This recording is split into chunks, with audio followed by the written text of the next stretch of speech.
ఇండస్ట్రీలకి ఇప్పుడిప్పుడు వస్తున్నారు కొందరు యూత్ జనరేషన్ జాబ్స్ వదిలేసి ఇంటి దగ్గర పరిస్థితి ఎలా ఉన్నా ఏదో అవుదామని చెప్పి వాళ్ళు కూడా కొత్తగా వచ్చే వాళ్ళకి మీరిచ్చే బెస్ట్ సందేశం ఏంటి? అంటే ఇండస్ట్రీకి కొత్తగా వచ్చే వాళ్ళకు నేను సజెషన్ ఏమి ఇవ్వాలంటే, మీ ఫ్యామిలీని ఎవరిని ఇబ్బంది పెట్టకుండా, ఇతను ఇబ్బంది పడుతూ సరే ఇతను ఇబ్బంది పడుతున్నాడు కాబట్టి ఎక్కడో నిలబడాలి. ఇది తప్పు ఇబ్బందులు అయితే.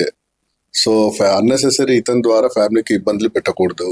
నువ్వు ఎంత కష్టపడితే అంత ఎదుగుతావు అబ్బా. ఇక్కడ ఒకటి చెప్తున్నాను, నువ్వు కష్టపడు, నీ ద్వారా నీ ఫ్యామిలీకి ఇబ్బందులు రాకుండా చూసుకో. ఒకవేళ అలాంటిది ఉంటే మాత్రం దయచేసి రాకూడదు. ఇండస్ట్రీ ఇదో మాయ ప్రపంచం. ఇది స్క్రీన్ ముందర మీరు ఏదైతే చూస్తారో దాని వెనుక అన్ని కష్టాలు ఉంటాయి. స్క్రీన్ వెనుక ఒక సినిమాకి ఎంతమంది పనిచేస్తారు, ఎలా పనిచేస్తున్నారు, ప్రొడ్యూసర్ డబ్బులు పెడుతున్నారు, ఆయన ఏమేమి చేసేసి డబ్బులు పెడతాడో అతనికే తెలుసు.